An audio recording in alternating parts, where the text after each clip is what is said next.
silabus kita yang manajemen proyek akan diperkaya oleh beliau terkait dengan pengalaman-pengalaman beliau. Jadi mumpung ini walaupun kita Zoom, tapi mumpung kita bisa berkontak langsung dengan praktisi yang mengenal tangis dan tawa, darah dan keringat di lapangan, silakan nanti mengeksplor. Nah, tanpa saya harus menunda lagi, uh, Pak Tio, saya persilahkan untuk mengisi kelas dan sekali lagi terima kasih atas perkenan panjenengan untuk juga membangun kompetensi adik-adik semua. Saya akan mengikuti dan off cam. Terima kasih. Silakan. Ya, matur nuwun. Terima kasih sangat Pak Ramawan, Pak Ayudya telah memberikan kesempatan saya kembali di tahun ini. Mungkin izin, apakah suara saya terdengar dengan jelas? Pak Ramawan, Pak Ayudya, akan Jelas, jelas, mahasiswa jelas, jelas. saya. Oh, siap. Oke. Izin sambil saya share screen ya, Bapak. Dan kebiasaan kerja Bapak dan Ibu ini padahal rekan-rekan mahasiswa.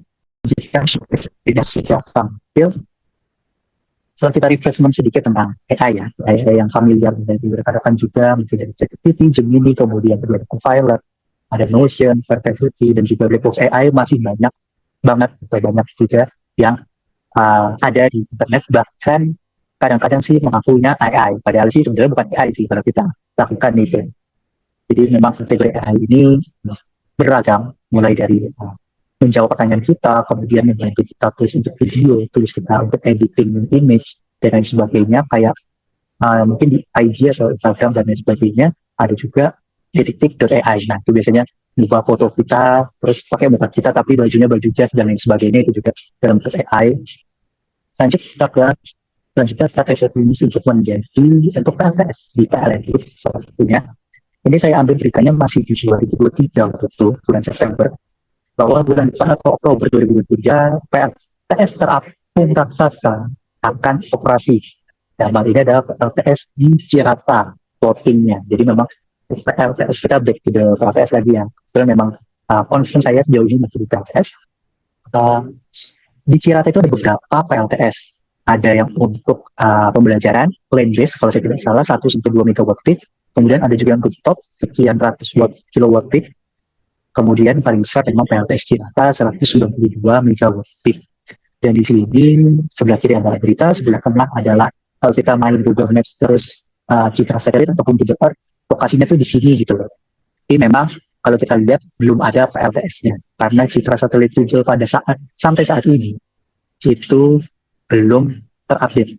Jadi untuk di lokasi ini kalau kita lebih dekat masih kosong, belum ada PV-nya, tapi kalau kita zoom in di sini sudah ada plotters-nya yang akan disebarkan. Jadi kalau misalnya rekan-rekan lihat di gambar PLTS Provinsi Data ada kayak abu-abu. Ini kalau di zoom in itu adalah plotters atau pelampung-pelampung untuk menopang TV tersebut dan juga dijadikan pijakan untuk orang.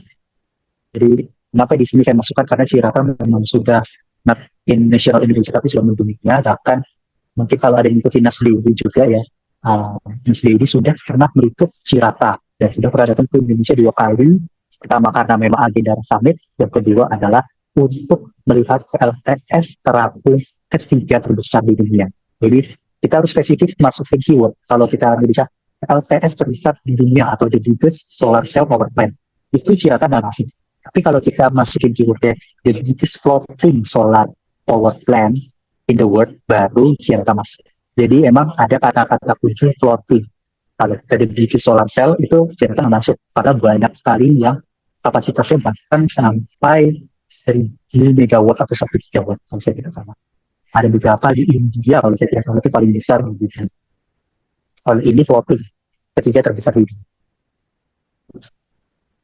Oke, kemudian di sini ada our annual blog. Jadi memang sebelumnya sudah saya sampaikan ada free tools, kemudian ada paid tools. Di sini adalah free tools.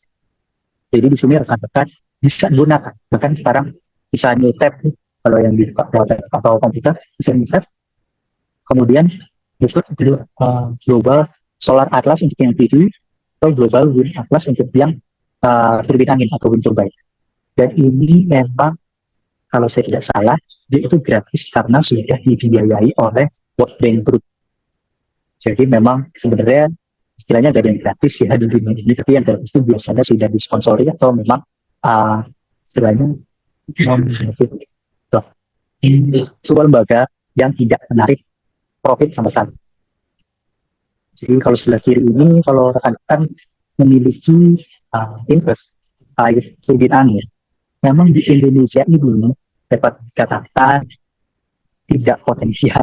Kalau saya bilang ya, kebetulan ternyata saya dengan para mohon juga sebagai desain pembimbing saya, memang di sini Indonesia adalah low wind speed. Tapi tidak potensial itu bukan artinya tidak bisa. Justru itulah challenge kita agar kita memanfaatkan low wind speed tetap bisa memproduksi listrik dari kecepatan angin tersebut. Jadi sebelah kiri itu biasa kalau merah itu biasanya cenderung lebih tinggi, hijau itu cenderung lebih rendah. Jadi di sini kecepatan angin yang paling tinggi berwarna merah, kita bisa lihat itu rata-rata itu adalah di antara onshore dan offshore, di tepi pantai. Itu anginnya tinggi atau sangat tinggi. Kemudian kalau di darat, memang anginnya tidak setinggi di pantai, pesisir pantai.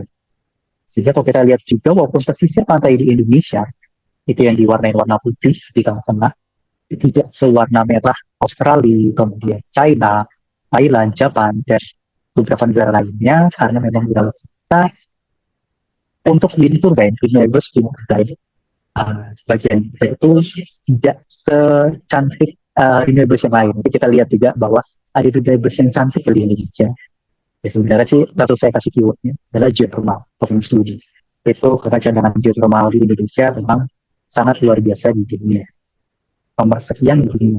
Saya belum mencantumkan di sini karena saya masih belum browsing atau cari tahu lebih update, masih di nomor segitu kan.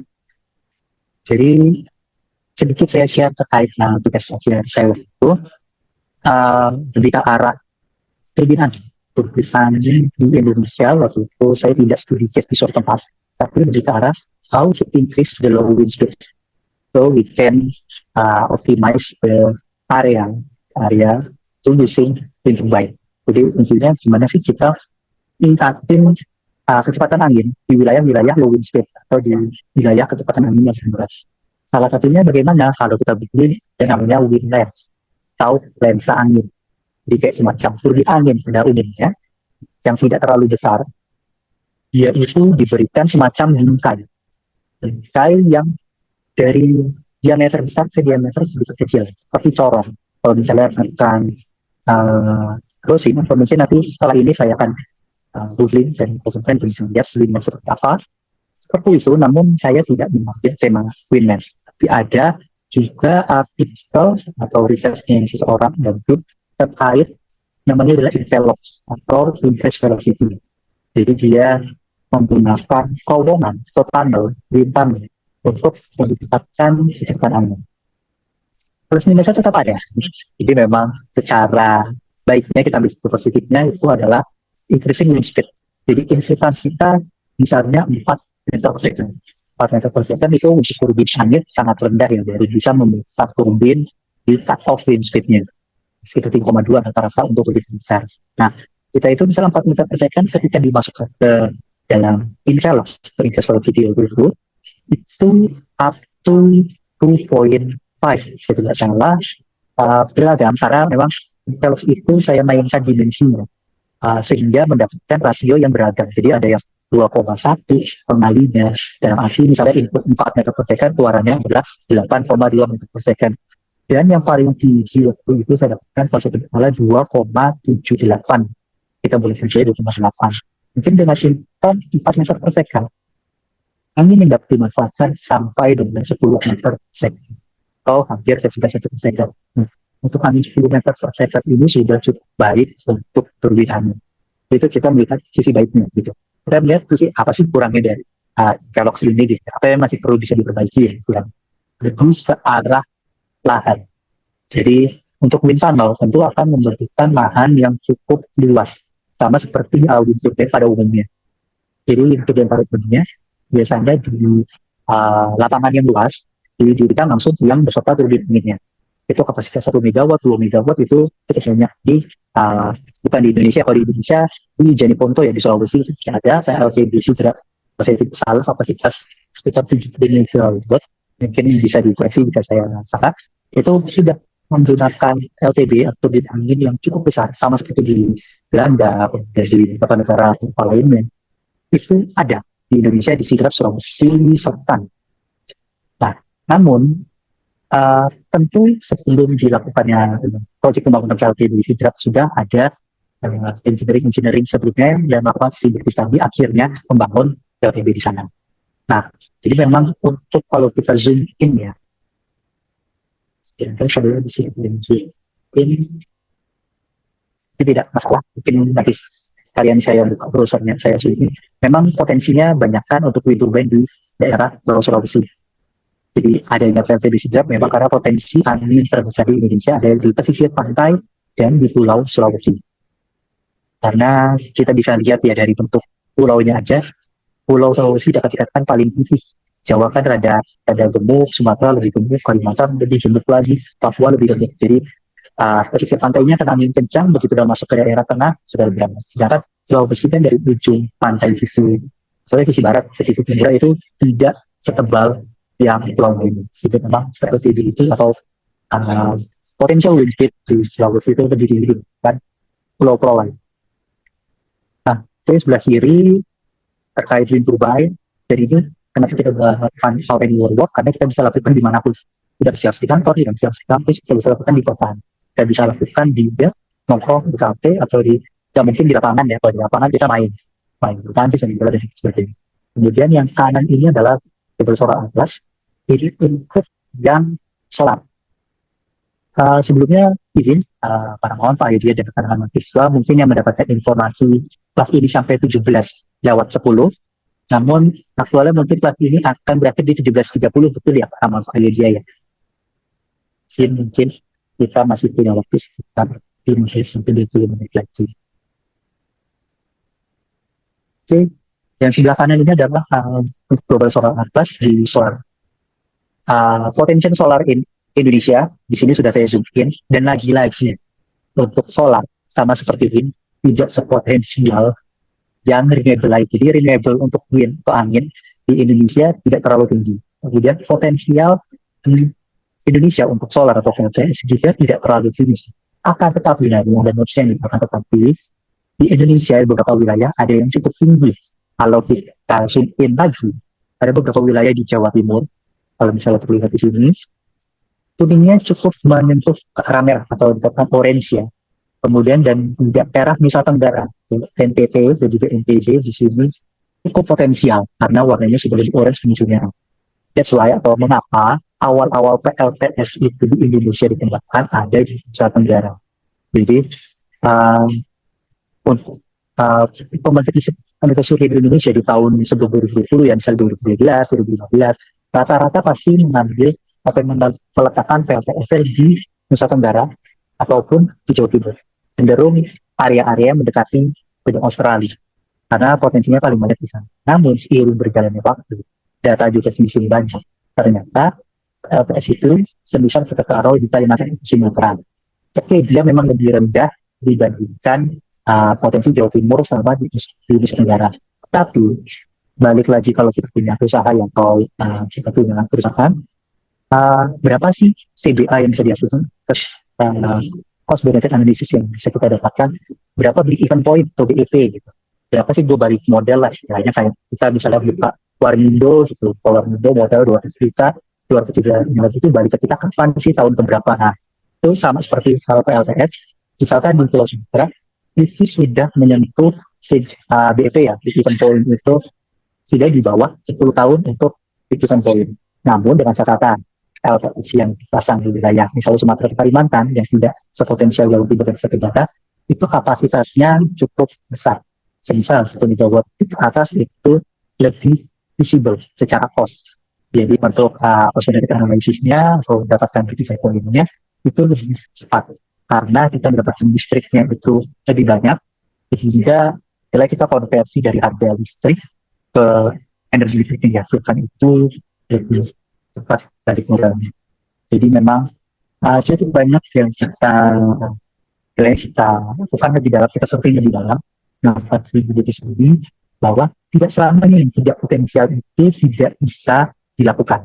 Jadi malah itu menjadi challenge kita untuk itu profesor jadi beasiswa, apa sih yang ini kenapa nggak bisa gitu istilahnya, kenapa ya, kayak beberapa orang menyebutkan fight why itu sangat penting, kenapa yang ini kenapa rendah sih, emang nggak bisa. Jadi kenapa rendah sih emang nggak bisa. Nah, kalau kita ini mau udah tinggi ya udah tinggal kita jalanin aja terus lebih lanjut selesai. Challenge-nya memang se-challenge yang tidak potensial. Kurang lebih seperti itu. Oke, selanjutnya tadi terkait fit loads itu tadi menggunakan Global Wind Atlas dan juga Global Solar Atlas.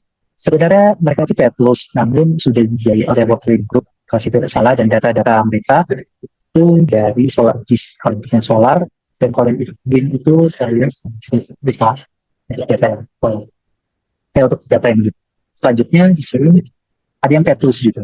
Jadi di sini saya memperkenalkan rekan-rekan untuk engineering tools di solar PV. Biasanya kalau tugas akhir itu rata-rata mahasiswa ngambilnya PVSys. Kebetulan saya membantu seorang dosen juga dalam mereview tugas akhir itu justru bagaimana sih. Jadi saya dijadikan partner untuk mereview hasil dari teman-teman mahasiswa ketika mendesain sebuah LTS untuk layak atau tidak dan sebagainya. Jadi percaya teman-teman kalau dari PVSys itu tempat pentingnya buat kapasitas berapa, produksinya berapa, losisnya berapa, selesai. Kadang-kadang costnya itu tidak terlalu diperhatikan. Nah, kenyataannya kalau kita di kerja, balik lagi itu di ujung-ujungnya itu semuanya udah visible nih, visibility secara teknis. Tapi begitu kita masuk financial, dia tarik modal atau nggak layak untuk dilakukan sebuah konsep. Nah, seperti itu. Jadi beberapa karya-karya karya engineering banyak ya, yang sebagai pegawai freelance itu kita saling masukan. Ya, terus belajar lah. Kita pasti juga pernah salah, jadi kita tahu kesalahan kita di mana dan kita tidak akan mengulanginya. Jadi di sini saya kenalkan aplikasi Bioscope rekan-rekan. Mungkin kalau saya simulasikan tidak dimiliki karena kita tidak harus menit. Jadi dia itu bisa free, bisa gratis tapi hanya 30 hari. Jadi rekan-rekan kalau kita bikin Bioscope itu web based. Enaknya di PVSys adalah dia web based. Kita bisa akses di multiple device. Kalau PVSys biasanya di dedicated device, misalnya laptopnya di Mas Alex, kemudian misal PVSys lisensi sekian. Dan yang di crack nih ya, versi yang lisensi official. Itu dia tidak bisa dipakai di laptopnya siapa tadi misalnya. Jadi untuk yang PVSys memang kalau mau secara official, dia menurut lisensi lebih banyak. Tapi PowerPlay juga semua aplikasi memang di kipas misalnya masing-masing. Kalau kita untuk gunakan karena istilahnya kita user friendly lah. Jadi ada gambaran 3D-nya juga lebih mudah. Walaupun khusus itu tetap ada 3D-nya, tapi sedikit dari kipas. Sehingga ketika orang awam itu akan cenderung menghindari layout atau menggambar 3D. Cenderung lebih masukin parameter saja atau yang lain. Jadi kalau kita gambar sendiri, kita menggambarkan seperti gambar bentuk atau maps dari top view, kita tahu ada apa yang dapat digunakan di mana saja dan kita letakkan PV di daerah situ. Nah, tapi sebelum kita taruh PV, tentu kita seharusnya sudah melakukan survei lapangan. Karena aktualnya di atap-atap itu terkadang ada exhaust AC, standing ataupun AC sentral, biasanya exhaust AC itu cukup mengganggu daerah atap, sudah tidak bisa dipasang PPS. Kemudian plan exhaust tiba-tiba di atas itu ada kayak skylight, di mana gedung tersebut sudah menggunakan prinsip green building, di mana pencahayaannya tidak 100% dari lampu, tapi menggunakan cahaya alami dari matahari. Sehingga kalau kita pasang TV dan skylight, itu akan menjadi red flag istilahnya sekarang, red flag bagi customer atau user. Jadi itu tidak diizinkan. Nah, jadi memang paling ideal adalah sudah survei, kemudian melakukan simulasi, namun sebenarnya tetap bisa dilakukan tanpa survei, tapi biasanya ini teman-teman engineer-nya yang jam terbangnya sudah cukup tinggi. Jadi dia bisa melihat dari atap, ini ada obstacle nih, obstacle apa ya kira-kira exhaust atau obstacle apa ya ini, apakah tiang atau dan lain-lain. Itu kalau engineer yang jam terbangnya sudah cukup tinggi atau sangat tinggi, bahkan bisa prediksi sampai ke ketinggian. Misal di sini ada tangki tingginya sekitar 8 meter tanpa harus survei ke lapangan. Itu udah ilmu yang memang belum bisa kita dapatkan ketika kita di sekolah maupun ketika kita kuliah. Itu istilahnya kayak kayak aktivis aja deh. Sebagai kalau kita sering di lapangan, kita tahu feelingnya engineering feeling. Nah, itu mungkin teman-teman akan belajar di feeling of engineering pasti nanti dengan sendirinya kalau teman-teman memang suka hal itu gitu ya. Bukan terpaksa akan hal itu ya. Terus kemudian di tengah itu ada gambaran tiga dimensinya, tiga dimensi kanan. Jadi kelihatan ada orange-orange kecil itu lebih ke arah obstacle hasil dari survei, dan juga memang ada beberapa wilayah yang warnanya hijaunya baik, ada yang hijaunya sedikit kuning, bahkan ada orange. Itu artinya produksinya tidak itu optimal, sedikit kuning atau oranye atau bahkan merah. Itu sebisa mungkin area itu dihindari. Tapi balik lagi, ketika customer atau end user, misalnya dalam hal ini anggap saja perusahaan misalnya Toyota gitu ya, walaupun tualnya ini bukan atapnya perusahaan Toyota, dari perusahaan Toyota ini mengincar kapasitas bisa 3 megawatt peak. Nah, tapi dari kami misalnya sebagai engineer, ini kita kasih feedback 50 kWp ini tidak terlalu visible loh Pak, karena dia tidak akan menghasilkan energi listrik sebaik di tempat lain. Nah, kalau misalnya customer atau end user itu nanti mengatakan, oh nggak apa-apa, karena emang kita ngincar kapasitas, ya udah, kita istilahnya mau apa kita layani. Kecuali customer juga mau, oh yaudah itu di take out aja, itu dikeluarin aja, nanti kita sesuaikan anggarannya dan misalnya bisa bapak revisi dan lain sebagainya. So, ada juga customer yang saklek, ada juga customer yang istilahnya mau mendapatkan feedback dari itu. Jadi terus utama yang paling relevan itu adalah jago digo gitu ya. Nah, istilahnya dari teman-teman marketing atau sales itu ada di slide-nya Pak Ken juga sama Pak Alfian di minggu lalu saya pelajari itu ada jago digo, itu memang sangat-sangat relevan di dunia jual. Nego harga, nego scope, nego berbagai macam. Akhirnya dari kontrak menjadi aman dan sebagainya. Tapi teman-teman pasti akan relevan dengan istilah kontrak atau perjanjian, kemudian amandemen, ketika istilahnya revisi skripsi lah. Nah, itu revisi skripsi kalau di kontrak itu adalah amandemen kontrak. Nah, terus seperti itu nanti. Kemudian helioskop yang petus ini kita biasanya tahunan, lisensi tahunan. Dan memang aksesnya lebih terbuka ya, dibandingkan lisensi mana fitur yang ada di dalam. Kalau tinggal 5 menit. Terakhir kita buka menti lagi, kita coba untuk memasukkan kode yang baru. Jadi kenapa saya menggunakan menti? Saya tidak ada sponsor dari menti yang pertama sekali. Kebetulan memang untuk pertemuan kali ini saya akan memfokuskan menti, dan untuk pertemuan selanjutnya akan saya forwardkan quizzes. Jadi siap-siap menunjukkan mungkin ada quiz. Izin saya stop share sebentar dan terbatin kan saya ya kode.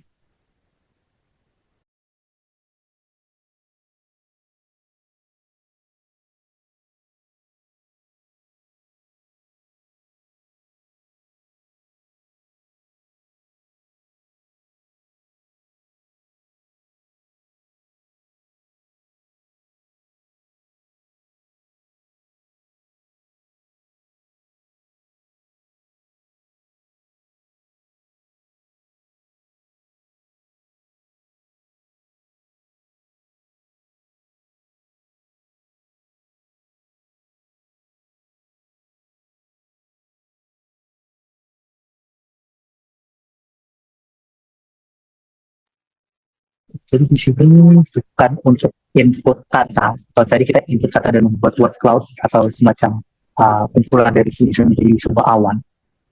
Kalau sekarang kita akan di masih digunakan.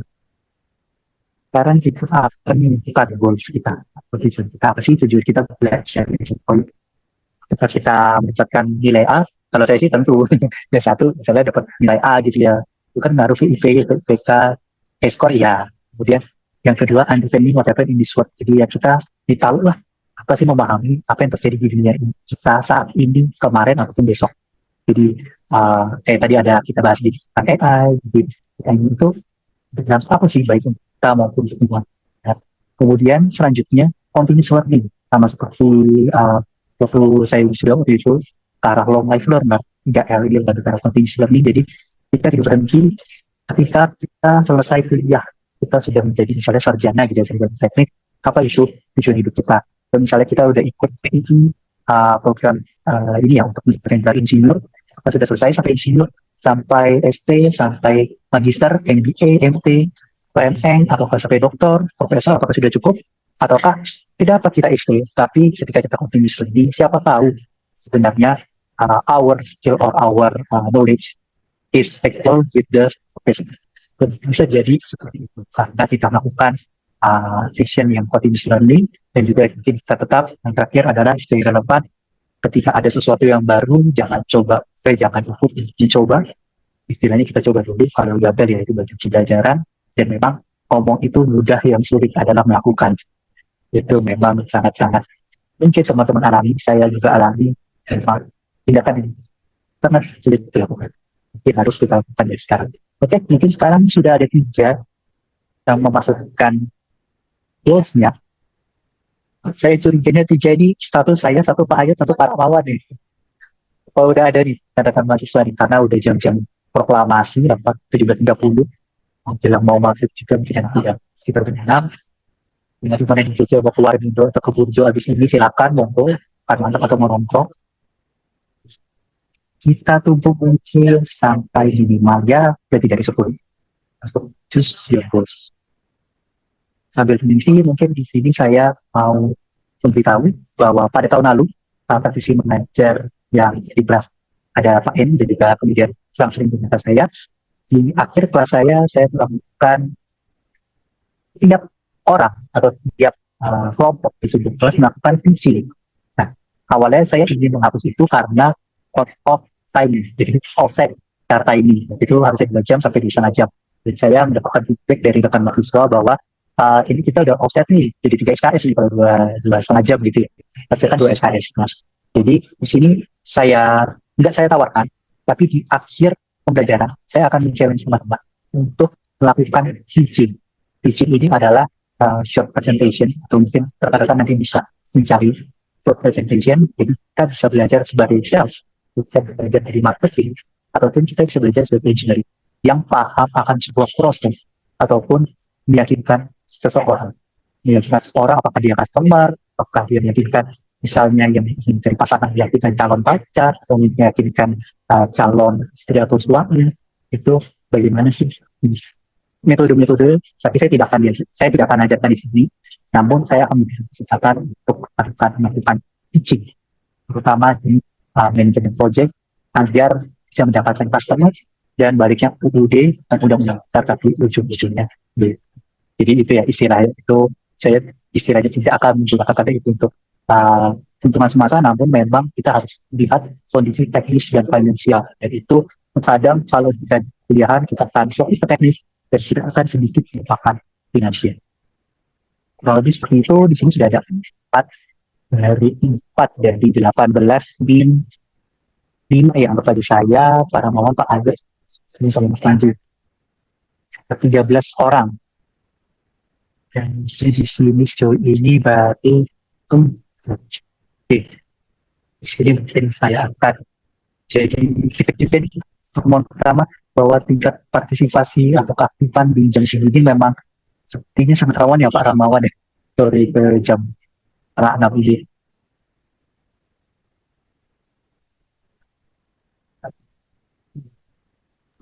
Betul Mas. Siap Bapak, jadi kita sudah jam 5.31. Ini izin saya tutup dan saya akan kembalikan ke Pak Rahmawan. Mungkin untuk materi saya hari ini ya cukup. Di minggu depan mungkin akan saya kasih teasernya. Kita akan mulai masuk ke simplified project management. Ada kuis di akhir dan semoga pertemuan berikutnya akan lebih aktif dan semoga akan lebih menarik. Oke, terima kasih Pak Rahmawan, Mas Ismu ya, ada Pak juga dan rekan-rekan. Saya kembalikan ke Pak Rahmawan. Terima kasih. Ya, terima kasih tes apa? Terdengar saya berganti device. Siap Pak Rahmawan, aman Pak. Oh, terdengar ya? Apakah terdengar? Oh ya, terima kasih. Ini saya berganti ke HP. Terima kasih sekali sudah memberikan contoh misalnya ChatGPT dan seterusnya, dan contoh bagaimana cara kita untuk mengintegrasikan manajemen proyek itu the real problem tadi. Pak Tio atau Mas Tio atau Kak Tio itu menyampaikan real problem in engineering dan seterusnya. Ya, Kak, Kak jadian ya Mas Tio. Terima kasih sekali, dan setelah ini Mas Tio akan muncul lagi di 2 minggu ya, 2 minggu setelah ini ya, karena besok nggak bergantian ya, kayaknya kalau nggak salah ya. Betul ya? Iya betul sekali Pak Ramawan, sama seperti Ya, tahun lalu bergantian. N saya Pak, ya, N terima saya. kasih. Gitu. Ya, terima kasih.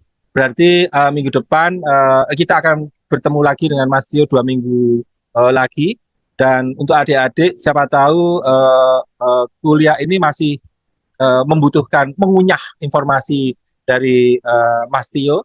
Dan silakan nanti jika ada pertanyaan begitu, jika ada pertanyaan maka bisa juga disampaikan di 2 minggu berikutnya. Begitu ya Mas Tio ya. Jadi kalau Ya, begitu, betul sekali Pak Ramawan. ya kalau begitu jika tidak ada pertanyaan bisa kita akhiri. Ini saya berganti ke HP, tetapi HP saya itu selalu nggak bisa menyalakan kamera. Settingnya saya nggak tahu gimana caranya ini. Saya harus Oke. tanya anak saya ini bagaimana cara menghidupkannya. Dan terima kasih sekali. Dan monggo adik-adik sekali lagi 2 minggu yang akan datang kita mengeksplor opportunity bisa bertemu dengan Mas Tio, karena kita bisa tahu bahwa Mas Tio menceritakan sesuatu hal yang dialami sehari-hari di dalam penugasan beliau di BUMN. Sementara di BUMN itu sekarang BUMN sekarang sedang mengadakan rekrutmen dan nggak tahu berapa ribu orang yang berjuang masuk di sana. Tesnya berjenjang-jenjang. Betul. Dan Mas Tio adalah kakak kelas Anda semua yang sudah berhasil masuk di BUMN dan bercerita tentang pengalamannya.